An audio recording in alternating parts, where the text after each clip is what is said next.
I've been coming out to the Red Desert for about 20 years. And this is about the worst I've ever seen out here in terms of things being pounded by livestock.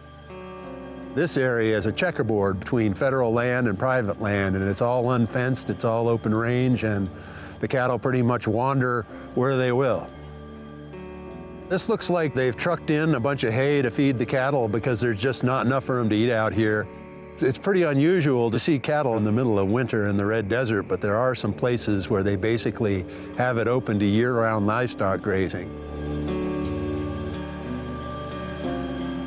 Most of the West is very arid, the vegetation's very fragile, the soils are very thin, the rainfall is very sparse, and cattle are ill-suited to arid Western landscapes. These are animals that evolved in the boggy northern European forests of places like Poland and Germany.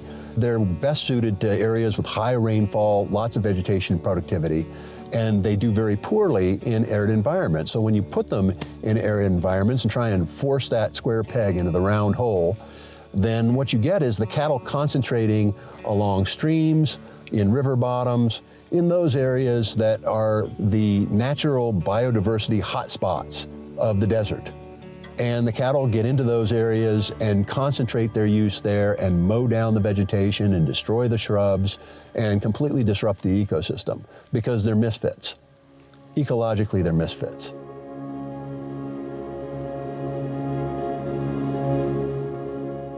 Cattle, they won't venture more than 2 miles from water, and anytime you provide water out in the middle of the desert like this, they concentrate around that water, and they create what's called a biosphere. That's an area of denuded vegetation that surrounds the water feature. The interesting thing is that wild horses will forage 20 miles or more from water, and so they can take advantage of areas that haven't been grazed by cattle, and they also use different habitat types at different times of the year than cattle are using. That's where you find the healthy bunch grasses and the biological soil crusts in the areas where the vegetation isn't so beaten down. So they're avoiding competition by spatially segregating themselves in space and time.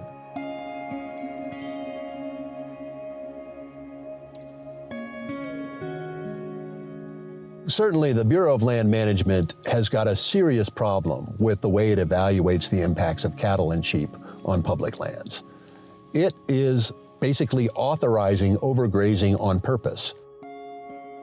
Typically on a grazing allotment, they're going to authorize 50 or 60% of the annual vegetation production to be removed by cattle and sheep. That leaves the other 50% for wildlife, like elk and mule deer, for wild horses, for grasshoppers, for mice, for insects, and then the grass plant has to survive to make it to the next year. No wonder we have such serious overgrazing problems when the BLM is authorizing overgrazing as a standard operating procedure. If you look at public lands ranching, taxpayers are shouldering an enormous burden to have the privilege of having private ranchers graze their cattle on public lands. The cost of a cow-calf pair for a month is $1.35 for a month to feed a cow and a calf on public lands. Contrast that to what it might take to feed a hamster. It would be more expensive to feed a hamster than the BLM charges for public lands ranchers to come out on public lands with their cattle. And if you look at private lands, and the federal government has done this in their own investigations, they found that on average in Western states where the public lands ranchers are running cows on private lands, the average cost of a grazing lease is $22 an animal unit month. So basically the ranchers are getting a huge subsidy. And that doesn't even count things like drought payments and other kinds of farm bill payments that these same ranchers are collecting. It's pretty fragile and pretty marginal for plants out here. It's alkaline soils, pretty dry, and so the plants are kind of hanging on by their fingernails. This would be a greasewood flat normally with saltbush, but most of the shrubs have been trampled to death by the cattle. During the winter period, there's nothing growing out here, and it's pretty tough for cattle to find enough to live on, and certainly if you've got the cattle that are hitting the winter range, then it's pretty tough for the wildlife to find anything to eat as well. So it's kind of an ugly situation.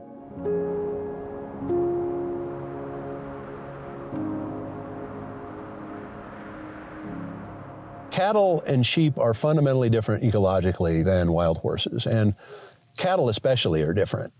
Cattle will concentrate in riparian areas at the most fertile, productive areas of the land, and they will stay there 100% of the time, concentrating their impacts at the most fragile, biodiverse, and important part of the desert ecosystem. Wild horses range over very large areas, so they spread their impacts out. It's a lot more like bison graze. And so ecologically, wild horses are a lot better of a fit for arid western landscapes than livestock are for this reason.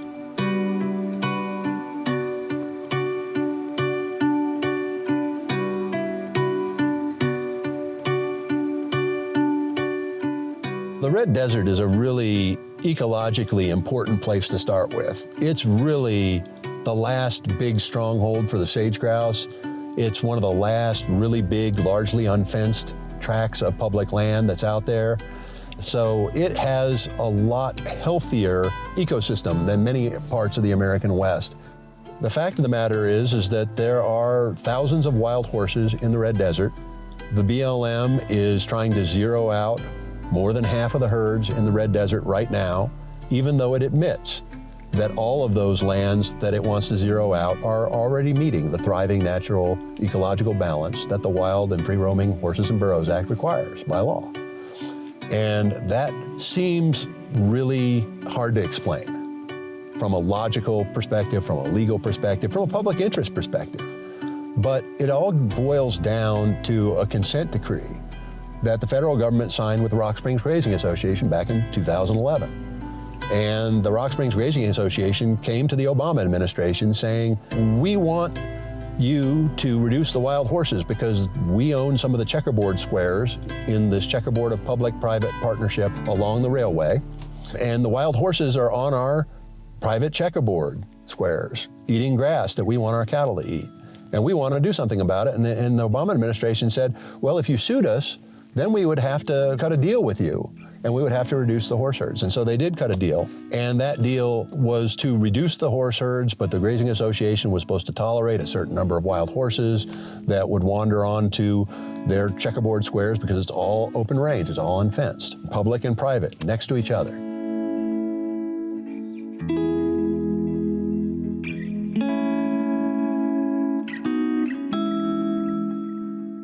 The livestock industry likes to blame wild horses for damaging the range and ecological land health problems that are out there on public lands that often do exist. The problem is that the wild horses are so radically outnumbered by livestock that it's kind of laughable to finger wild horses as the cause of the problem. If you look at just the public lands and you correct for the fact that wild horses are out there for 12 months of the year, whereas cattle sometimes are out there for only part of the year, about 30% of the time they're out there all year. But the BLM counts the animal unit months, which is the measure that's one cow-calf pair for 1 month. And that equals one horse for 1 month. And if you look at it apples to apples, AUMs to AUMs, what you find is there are 14.8 AUMs of cattle in the wild horse states on public lands for every AUM of wild horses. So wild horses are outnumbered by cattle strictly on public lands based on their grazing intensity, 15 to 1. And if you think about wildlife in the West don't respect public land, private property boundaries. They wander everywhere. So if you're looking at the ecological impact of wild horses and cattle, maybe you ought to be looking at all the lands because all the lands are potentially wildlife habitat. At that point, you have at most, and this is probably an overestimate, but at most 100,000 wild horses in the West. And you have 18.5 million cattle in those same states. So you have 185 cows for every wild horse in the American West, impacting wildlife. Are wild horses really a major problem for wildlife when you've got a non-native species called cattle that is leveling 185 times the ecological footprint? It seems unlikely, and that doesn't even consider domestic sheep, which are out there by the millions.